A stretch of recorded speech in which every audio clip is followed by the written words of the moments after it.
City of Stevens Point Board of Park Commissioners meeting, recorded April 7, 2021.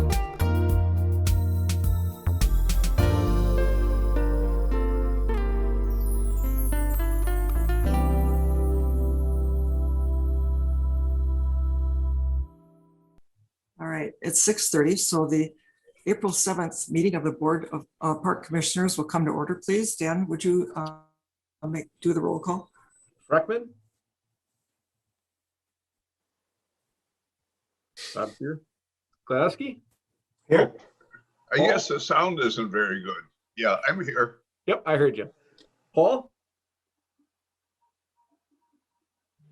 Did you say Hall? I did, yep. Hall? Oh, yeah, I'm here. Okay. Kirsch? Here. McDonald? Here. Shabilsky? Here. Alder Shore? I don't see Alder Shore yet. Alder Slinsky? Here. Sorensen?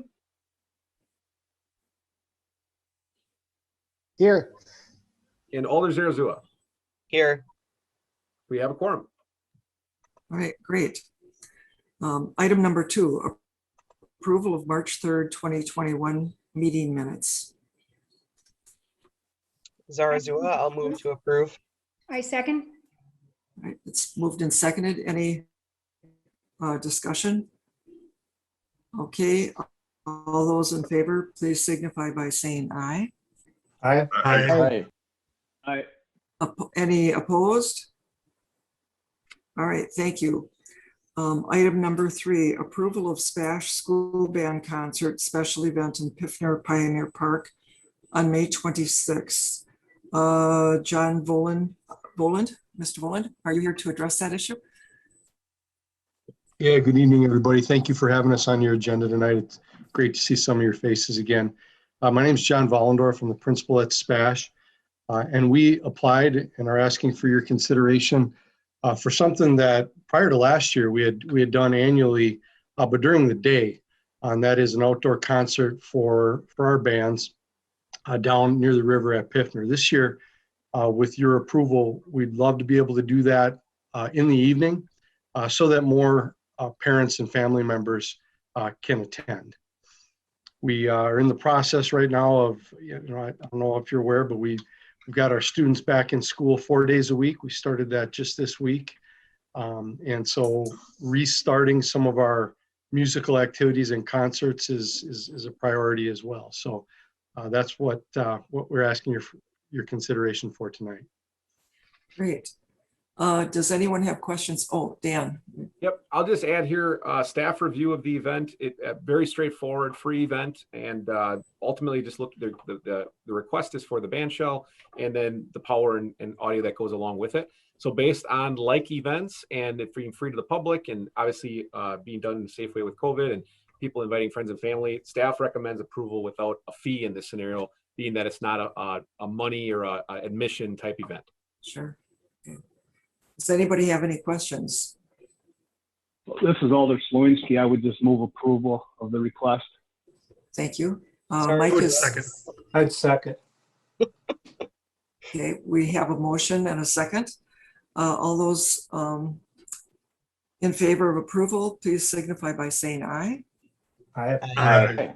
Any opposed, signify by saying no. All right, great. Thank you, SPASH and SPASH Band. Thank you very much. We'll look Thank forward you, to hearing everyone. it. Yeah, appreciate it. Have a great night.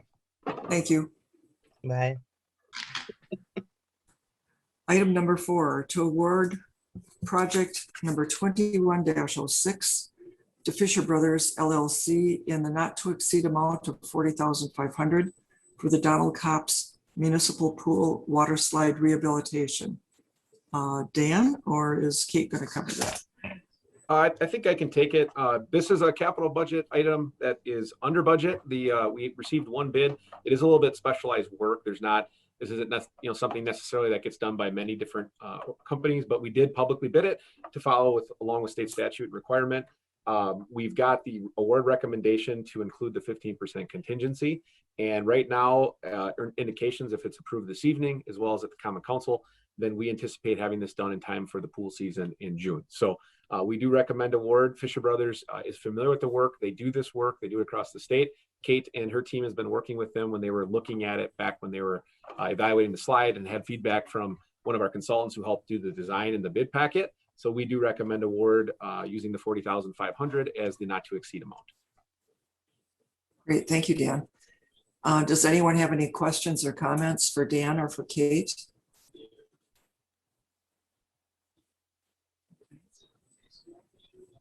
Okay, do we have a motion or? This is a rehab, you're not replacing it. It's just fixing what's is already there.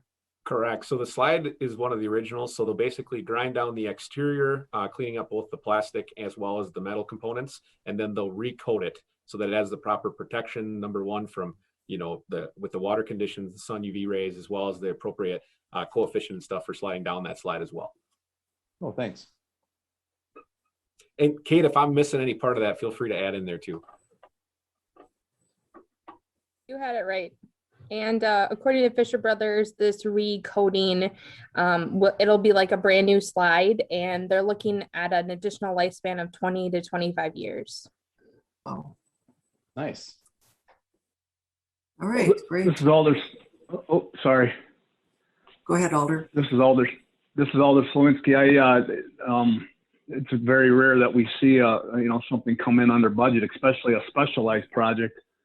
In this day and age, it seems like all the companies are either short-staffed or they're just overwhelmed with work that, things tend to usually go over budget. But again, so it's nice to see it come under budget for a specialized project. So I would move approval. Thank you. We have a motion. Do we have a second? I could second. Matt's a second. Thank you. Thank you. Okay, we have a motion and a second to award project number 21-06 as described in your agenda. All those in favor, please signify by saying aye. Aye. Aye. I think we have to do a roll call, don't we? Because it's budget or not? I'm Oh, sorry. do we? I think for the Park Commission, before we've done them as, we haven't done roll calls. So I don't think we need to here. I think this will go on to the council as a recommendation to them. Okay. All right. That's right. All right. Thanks. Okay, thank you. Sorry. No, thanks for pointing that out. Do we have any opposition? Please signify by saying no. All right, item number 4 does pass, awarding the project to Fisher Brothers LLC. Thank you for your work on this, Kate and Dan and staff. Okay, item number 5, presentation of safety protocol for 2021 Riverfront Rendezvous. Okay, so in your packets, you'll see a multi-page document that kind of reviews several components and several aspects as we've started to plan through the 2021 Riverfront Rendezvous event. Where we're at and why this is here this evening is the event is run by the Parks, Recreation, and Forestry Department, and obviously the city is the sponsor, the major organizer and runner of the event. As you recall, last year, we took it down to kind of our final window as we were working through the COVID protocol and the COVID environment. And when we elected to cancel, we actually started planning this year's event already back then. So we've been meeting periodically every 6 weeks or so and checking in latest CDC guidelines, health department information, and really every aspect of what my department does and our team does here revolves around people visiting facilities, visiting events. So I don't want to say that it's a kind of our everyday thing, but it really has become something that we're starting to understand pretty well in terms of protocol. So why are we talking about this in April? The contract information when we start booking bands and entertainment really goes months in advance, because the entertainment tries to book out a calendar of events throughout the summer, and a lot of times it follows along how they're traveling and routes of where they can get city to city. So 2021's event, we started booking some of the bands already back in 2020, especially some of the headliners, and building in a window or a time period in which we could negotiate or work through if there would be a cancellation, or if the COVID environment still had it as not being safe, or is continues to not be safe, and not knowing what immunizations and vaccinations would look like. What we built into those contracts is basically a 60-day window. So we did a 60-day clause that stated that if the city were to voluntarily cancel the event or have to make a modification to the event, the artists and the entertainment, the contractual information that actually has a fee tied to it for the services that are rendered, we're part of it. That clause is in addition to the force majeure clause, which is what we used last year when we were talking about a global pandemic, obviously, that we were working through. So we're coming up on that 60-day deadline. So looking at a July 2nd, July 4th event, or 2nd through July 4th, when we hit really May 1, we're at the period where we have to decide about that voluntary cancellation, postponement, or negotiation of those contracts. So what I want to summarize here for the commission tonight is what we're kind of looking to do and what the major highlights of it. And then I'd like to just ask if there's questions. So what if we're at a point where the timeline is, here we are in April. So this is the last park commission meeting that's scheduled prior to that May 1st deadline. In addition, the Common Council meets April 19th, which is the third Monday here of the month. And everything that happens at Park Commission, as we all know, goes through within the consent agenda. So that's the last two meetings of our Park Commission and the council before that deadline. So if the city moves forward and announces the lineup and goes past that May 1st deadline, what happens? At that point, if we voluntarily cancel, we would have a situation where we'd have to, the contractual language doesn't contain that 60-day clause. We'd be back down to the force majeure. So we'll say things like, if the COVID numbers would start to spike, if a health order would come out locally, if the state health department were to make an order, things change in that COVID-19 environment that fit the legal definition, which our city attorney and obviously the contracts would be the information that would revolve around that. What have we done recently as we've planned through with this protocol? We started by meeting with the county health department, as well as the city's emergency manager, Jason Dram, as well as the mayor, myself and members of my team, and some of our the entertainment consultants we work with as we book the bands. The last meeting we had was last week, and we talked about what is the environment at the latest time right now that we can use as we start to look at this April and May deadline. What we received from the health department is, as they looked at our protocol, they stated it's in compliance and shows what the latest information that's available is. As we know, and I think a lot of us are pretty familiar with, the biggest elements, and the health department stressed this for us, is as much social distancing as possible for people outside your household. In addition to increased cleaning frequency of the touch points, having a mask when you can't be within 6 feet, going through and having hand sanitizer stations, signage, announcements, voluntary information informing if you don't feel well to stay home. And you can see kind of the step-by-step information as you go through the plan and protocol. What they also stated to us is, based on the information we've given so far, that we're in compliance with the guidelines that we can do to try to make the event as safe as possible. In addition to that, what they stated is they are continuing to review the information about if there be anything locally that would come out. And if they were to issue some sort of health order or other guidance, the reason that this information is stamped draft right now is we would modify and try to be in compliance with that as much as we can. The big pieces of this that also play a factor, as we know, is the immunizations and vaccinations. So in our conversations, we all know now that everyone is eligible. So if you can get an appointment and you can sign up, it's not based on criteria. So that was a major development in some of this festival information as we've evaluated it. Additionally, some of the models, depending upon which ones you look at, as we talked through with the health department, stated that potentially by July 1st, it might be upwards of 80% of the general population that could be through both rounds of vaccinations, or, we have like Johnson & Johnson, that's one round. So that information is all trending upward from where we were, as we know, a few months ago, a few weeks ago. So that information also factored into this decision as we work through the protocols, and there's CDC guidance that comes out about even things such as mask wearing for people that have completed their vaccination series and has passed that timeline. So those are all positive things that factor in as we looked at this event as a whole. Here's the takeaways. In addition to this plan, we'll have to continue to meet on it and draft it and adopt it and move things. We've really focused, if you look in the plan, of trying to spread out as much as we can. So a few food vendors have elected not to come back this year, to take a year off. We didn't fill those positions, and the intention was then to slide the food tents further away from each other. That then would allow us to move the line fence to have longer lines between the people that would line up for them. We also tried to move away kind of the canopied locations that we'd congregate people, like the food area tents where you'd go and sit by it, and try to spread picnic tables out so that people that don't bring a chair with them could use a picnic table that's away from others. Or if they brought a chair, they could find a green space that is out further. We also went into things like the beer tents, rather than having a tent where you go underneath a shaded area or a beer garden, trying to have the serving locations at the edge of the tent with a outdoor beer garden, so that when people would enter the fenced in area, be ID checked, things of that nature, they're outdoors in an open space versus into an enclosed area. There's several more steps we talk through as you go through things like the bands, maybe an RV that would be separate for that pod of a band behind the stage. And you've all probably seen and read through the more detailed criteria we go through. We also went as far as even the cleaning frequency. We intend to develop a schedule so we can have it incrementally going through it. We have meetings scheduled, and we'll continue to meet with the fire department and police department to talk through what it would look like if someone became ill at the grounds or if we observe things. So we know we have to go into that level of planning and are already working on that. So tonight, basically what I'm here to do is answer any questions. If there's any feedback on the plan, where we're headed essentially is April 19th, the council would meet. If something gets talked about there, we are at a place that following that council meeting, we would either be announcing the lineup, which we'll be prepared to do, or we would be announcing something else as a modification if that would come out of a meeting such as that.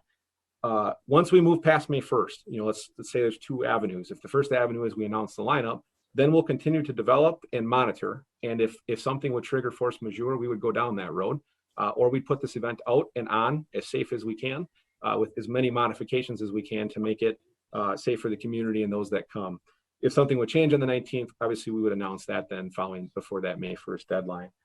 So really the conclusion here is that we're trying to stay plugged in with our local health officials, our state and federal guidelines. And really what we're coming up on is basically the voluntary cancellation or delaying or change of contract. Otherwise, the rest of it, force majeure, would stay in place. So with that, if there's specifics on the plan or anything else you'd like me to cover, I'd be happy to answer those questions now. Wayne? I guess two questions, Dan. One, is the language that's in this draft right now consistent with any language that has been issued with the mask order that came out last week? And I'm just curious if it aligns with any sort of language that's in there already so that it doesn't need to be modified. And then two, in terms of the food and beer areas, are you all going to be setting up any sort of traffic flow barriers to keep people circulating in a certain direction to minimize those contacts?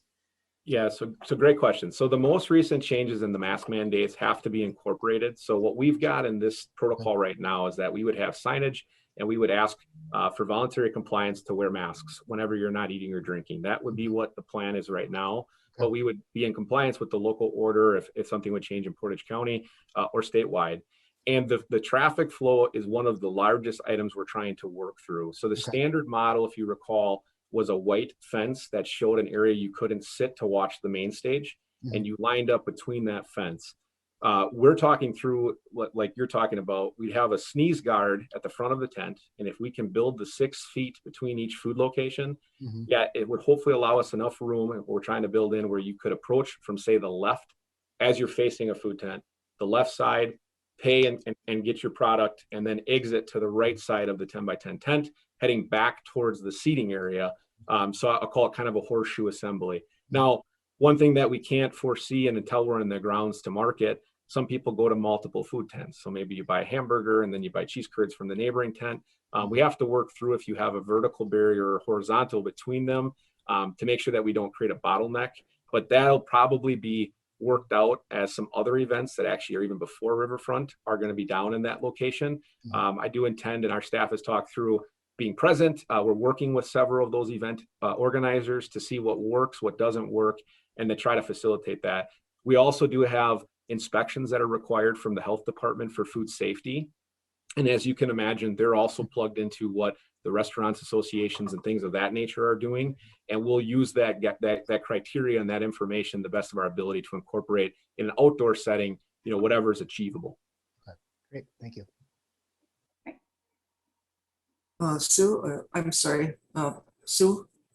Yes, you've done a great job in doing all of this, Dan. I just had one question. Someone called me about the bingo tent. What are the stipulations with the bingos? So bingo in the traditional format has actually been run by a local church. So the city would allow them to organize the bingo. They got the bingo license. So where we've left that right now is we will have that north tent set up. We've left it where we're trying to plan if we socially distance tables, is it worth their time and the effort they put in with volunteers to offer the bingo? And if we can, we plan to try to do that if we can limit the cleaning cards and things so that you're not touching, touch points. So that'll be a whole basically separate planning. But as you can imagine, that's one of the events that's incredibly on the fence to say, do we just take another year here too? That also, will they have enough users that are interested in playing that too, based on some of the draw that's been to that. So we would like to have it, but that one has not been included in the plan yet because we haven't developed it far enough. Okay. Alder Zarazua, did you have a comment or question? I do have a question. Director Kramer, could you maybe map this out for us? Yeah, I just am better at like a visual, like I'm not asking you to do that right now, but like of where all the things are going. Yeah, I mean, I potentially could show you an aerial if you wanted to see that based on previous years, if you wanted to see a mouse cursor on some of it. Okay, that would be good. Thank you. Sure, I think I can, if you'll bear with me for 1 minute here.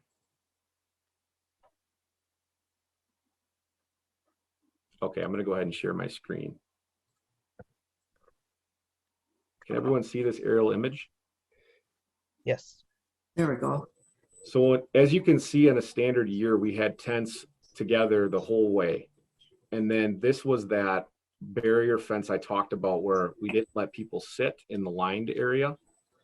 So this fence would be moved further, I'm going to call it west, into the location to allow more distance between for lines essentially. Then we're going to have a number of tents that won't be used this year. So rather than filling them, we're going to spread them and use those open areas to try to put distance between them. So let's just imagine this middle tent is gone.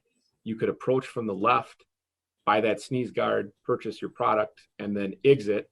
And we can put a split in these fences so that you aren't necessarily having to go one-way traffic through here. It could be one-way traffic basically per tent would be the goal. In addition, we've got in the plan, we've got the stand-up hand sanitizer stations that we can stage throughout this entire area. So this tent is going away to allow this to be spaced further south, further north. This will be replaced with some picnic tables that'll be probably 8 feet apart to allow more than adequate social distancing between it. On the east side of Crosby over here, we do work with WPS to use their site. So we'll have more green space if people would like to cross the road. We have things like the lumberjack show that go on over there. This is the location where you can set your lawn chairs up. So this here will be, we're going to have signage stating to stay socially distanced where people can set a lawn chair up and move. But this will be the location on the west side of that fence, like a standard year where you can sit to see the north main stage. If you'd like, I can try to pull a couple more photos of the other areas if you're interested, or was this primarily the question for that space? Yeah, no, that helps. Thank you. Wayne, you have an additional question? I do. A question person tonight. I guess, Dan, I'm kind of curious in terms of the way you're setting things up. You've been to music festivals where they paint lines to distance chairs. Has that been considered at all to help space people out, or are we just capped on space and we don't have the luxury of doing that? No, great question. So we actually intend to have lines painted the entire summer. So we're working with things like the Levitt Amp series already. And our intention is, we originally talked about a grid system, but that creates, I'm going to call it checkerboard, where people might sit in the box and you might get too close. So what we're planning right now is to paint, I'll call it from Crosby Avenue to the river at like 8-foot increments from the main stage all the way south. And just to freshen those each week, because we do have several other events that would utilize it, city band. And then by not doing the vertical lines, it allows, say, a family of 8 or a group of 7 or a group of 6 to be in a pod, and then the next group can social distance off of them. That way, if you have a group of 2, you might be able to be closer because you're not as far vertical or horizontal. So basically, one-way lines. And then after that first week or 2, if we notice, boy, we need some references every 10 feet or something the other way, we've talked about, say, hash marks or travel lanes. And then the last piece of that is we do need to have a travel lane, say, in front of the band shell through the middle of the crowd. So that way, if people are going to be walking through. So yeah, I think right now we're set up potentially as Create being the first musical festival. That may change, but And Spash obviously has been approved tonight for their item in May, but through those events, we'll continue to draft or change that painting so that we can have it for the summer. That sounds great. Thank you. Other questions or comments? Probably our biggest challenge, I think, will be fireworks night. You could see on the picture that you shared with us, Dan, you could see people had their tarps lined up along the river. And I'm not sure what we're going to be able to do to try to increase or encourage people to distance themselves. They seem to fill every available space, but I don't know if there's anything we can do to address that. That's a very good point. I will add, and I don't know if I shared this at a previous meeting, the fireworks are planned to be shot off the middle of the river this year for the first time. So we have a barge system worked out with the firework vendor, and we're working right now with, basically we work with fire department, police department, and then the county sheriff's office ends up getting looped into that because they patrol the river to make sure that the fallout zone of the fireworks are safe. So if they're in the middle of the river, we'll be announcing basically a time. It's probably going to be somewhere around that 9 o'clock window where boat traffic would be stopped to not enter that fallout zone. But what it does is it would open the entire Mead Park side to not have to be fenced off anymore. That's to Chair McDonald's point, that's not going to facilitate a crowd size of a standard year because as we all know, that's a very busy time of the evening, but it would add that whole acreage that used to be fenced off to allow people that want to be outside the grounds area to kind of spread out with their lawn chairs or blankets. So that is a change that we facilitated and will happen provided the festival goes forward. Great, thank you. I had a question, but Ginger, any other questions? Do you have a question, Ginger? Yeah, but I'll go whenever it's, but I never know when it's public time for questions or the commissioner time for questions or, okay. Yeah, I just wanted to say great job in putting this together, you know, you and your staff for your planning and preparation and research. I noticed that it lists a fire department staff being like on call or present on site in case there's some sort of emergency health issue that comes up. I was just wondering if, given the size of the event and the alcohol, will there be auxiliary officers on the grounds as well? Or, yeah. Correct. Yep. So even in a standard year pre-COVID, we actually have a fire and police department tent, and there's always personnel. So yes, I can't speak for those departments because we're not quite into the planning process for the day of, but they already were present. They will be present, and most likely in a larger capacity than previous years. Thanks. Oh, and then I just wanted to add too, I really liked the feature you mentioned under fireworks that there would be a live stream option so that people could watch it from home. I thought that was a really nice addition. I don't know, I'm assuming that's new, that hasn't been done before, but. Correct. Yep. So that was we've always filmed it and then shown it after the fact. This year we will allow an option. So if people would like to watch from their home or backyard with a computer, they can see it in real time during the fireworks show. Sorry, I hadn't seen your raised hand there, Ginger. Matt, did you have a question or comment? Nope, I'm good. Thank you. Okay. Anybody else? All right, great. All right, thanks very much, Dan. Do we need a motion on anything or any action on that? Not this evening. Ultimately, just if there's any additions or questions on the protocol. Okay, great. All right, item number 6, presentation on safety protocol for 2021 Donald Kopp's Municipal Pool. Dan. I actually am going to turn this one over to the expert in aquatics. Kate, you want to take that? I just want to say I can't believe it's been a year already. I feel like we were just talking about COVID protocol for 2020, but I'm glad to see things are on the up and up, and I can present to you a little better information for this upcoming season. So you guys all received the high-level summary in your packet tonight that Greg and I put together, the information to open the Donald Kopp's pool for the summer season of 2021. So like stated before, things are very different from last year. We had a lot of unknowns last year, and this year planning is a little bit easier. We've had great state, local, and national guidelines, including information from the CDC on how to operate a pool in a pandemic setting. So I'll highlight a couple things and then I'll open it up for questions here. But most of the items were on the summary sheet, but we plan on opening June 5th. That's our pretty much our standard weekend that we open the pool. We're looking to start off at 50% capacity, which is right around 225 patrons. So at patrons and staff, I should say. We are looking at the option of pre-registration and walk-in registration. So if people want a contactless way of paying for their admission, entering the, checking in and entering the pool, that they can do so. We obviously will continue to follow the state and local masks and social distancing guidelines, and then increase cleaning of those high traffic areas and those touch points around the pool. So I guess I'll open it up for questions if anyone has any, but those are some of the important items that I wanted to highlight. And Chair, if I may add to one other thing that we've been fortunate for is our state association. Kate and Greg are both members of the WPRA, Wisconsin Park and Rec Association. There was a number of pools that actually opened last year across the state, even in like, say, for Dane County and around the Milwaukee and Madison areas. So a lot of the information that they observed during some of the uptick in things when a lot of illness was happening and there was a lot of uncertainty was actually applied and used when different guidelines were established. So luckily we've had two staff with Kate and Greg that have been plugged into some of those meetings when the region and associations have been talking. So in addition to the CDC guidelines and the local health department guidance and feedback we've gotten some real hands-on, like, hey, how'd you deal with this? How'd that go for, masks in the water? And to Kate and Greg's credit, they both really applied that in our more developed plan that we'll have ready for June 5th. So ultimately we're happy for if there's feedback, questions, or things that we can answer for you. We'll take that now.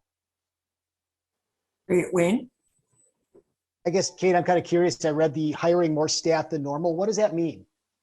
I guess I should have put it in a different way. We're not going to hire more staff than normal. We're going to be scheduling it differently. So maybe a group of people aren't working with the same people every single shift. They'll be, intertwined and interwoven differently. So we're not having contact with the same people all the time. Okay. And then our rotation is going to be a little different. We're just going to be altering it so that a lifeguard or a cashier will be in charge of those touch points at all times, sanitizing areas and so on and so forth. Okay, good. Thank you. Mm-hmm. Yeah, and one addition to Commissioner Sorensen is that an attendant's now required for the enforcement of like the distancing and the cleaning. So that position was not necessarily in our rotation, but we have to assign that title within that rotation to mend those duties per the guidelines. That makes sense. Thank you. Mm-hmm. Okay. Any other questions or comments? Well, Kate, this might have been more routine for you this year, but it looked like a really good and thorough job again. So thank you. Thank you. Yeah, Greg and I just kind of added a few things from last year's plan, and we're ready and excited to be open. So we're looking forward to it. Thank you. Great. All right, director's report. Okay, so we have a few things that I wanted to share. You all received an email and you probably saw the information go out about, unfortunately, the Buccal permanent boat docks, they finally lived out their life, I guess. They've been there, I'm told, maybe 30-ish years. We knew more than 25. And what happened there is that's along the concrete, I'll call it pier. So they were permanently attached to it on the southern side. And they never were taken out. So we actually didn't take the legs off it or anything. It sat in the water and went through the freeze thaw cycle. And we've done some repairs through the years, but what happened this year is the actual boat pier portion of it, where you'd go and tie off to climb up and go to your vehicle, it broke the welds and disconnected them right from the dock. And the platform cracked in both locations in the weak spots. That's really unfortunate, as you can imagine, as we're hitting, boating season and opening of fishing's coming. One thing we are incredibly fortunate with, though, is the city has done a great job building a relationship with the prime water anglers, and they've stepped up again and said, hey, we'd like to help. And additionally, the Public Works Department and Director Scott Padoon and his staff, they've got a fabricator in the shop that can weld very well and help fabricate. So between two departments, Parks and the Public Works, with guidance and oversight by Pine Water Anglers, we believe we can custom fabricate that to improve it, number one, and also get it back in the water in May without breaking the bank of trying to buy new product and have it installed commercially. So it's not a done deal. So I don't want to over promise and under deliver, but I think we got the right people involved. I think Prime Water Anglers and the Public Works Department are going to be huge resources. And our staff, we've got some really talented people that will be able to mount it, install it. So I think you'll see here over the next probably 4 weeks or so, the first couple sections go in. We'll build them in 10-foot sections so that we don't find out halfway through something doesn't line up. So we'll mount the first one. If that lines up, we'll build the next one. And our intention is to try to get that done by Memorial Day. Addition to that, another project we've been working on that I've been giving updates on is the Plover River Crossing project for the commuter trail that is planned to be located on the east side of Highway 39 and north of Highway 10. The last of the 3 private property owners, the easement has been acquired and has been closed on. So the 3 private properties have now been taken care of. The final one that is not owned by the city is in the town of Hull. The town of Hull owns it. Their plan commission met earlier, or I should have said late last month, and unanimously approved and recommended to their town board to sell the easement there as well. And their town board will take action on that Monday night. If they follow the recommendation of their plan commission, then all 4 properties will be taken care of. And now the concept design, which is underway with Rattler Corporation, will be coming forward most likely to the Public Works the committee, not necessarily Parks Commission because it's a commuter trail, but to the Public Works Board. Likely in May is what it's looking like, if not May and June for sure. And that project will move towards the future development and grant processes and fundraising and all of those things. But one more property to go here at Town of Hull, and that should happen on Monday evening, pending a change and hopefully with their approval. The pickleball concept update that's listed on the director's report, as you all saw or should have received an email on with some planning going on with the group. They go by PAPA, Point Area Pickleball Association in town.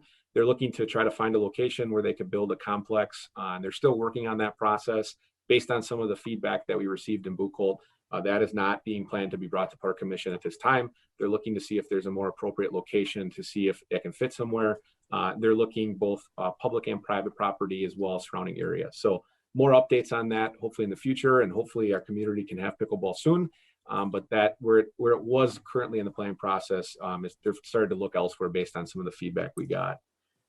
Additionally, I've got the Easter egg scavenger hunt here, and I'm glad Kate's on the call. I want you all to know that we've kind of run the numbers on the scavenger hunt, and we had over 1,000 entries, approximately 1,000 entries in that 2-week period.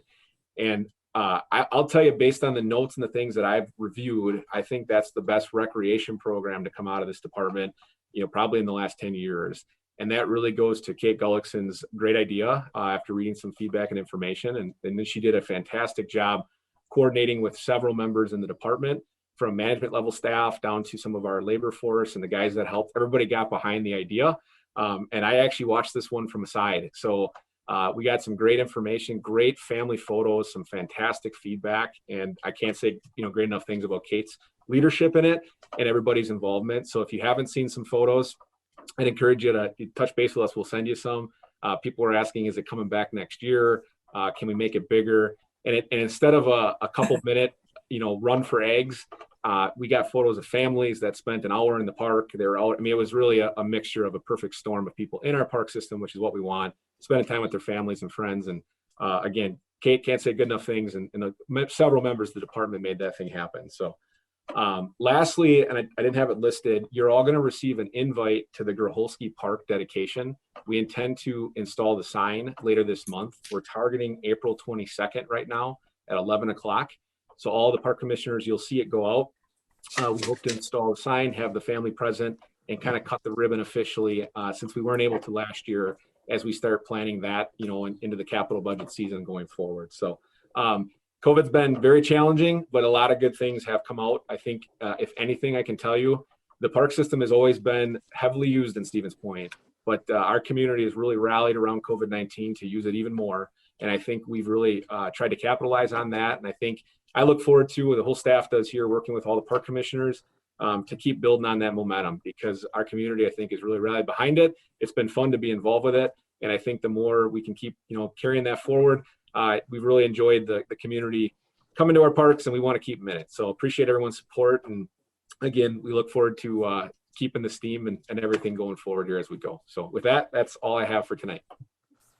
Thank Okay, you, Dan. congratulations. Did a great job with that. Thank you. Really nice, Kate. Thank you. Anybody else have any comments or questions for Dan or for Kate? Okay, if not, we'll move on to item number 8, adjournment. Can we have a motion to adjourn? So moved. Okay, Wayne has made the motion. Second. Second. Okay, and second from Mike. All those in favor, please signify by saying aye. Hi. Aye. Okay, we're done. Thank you all very much.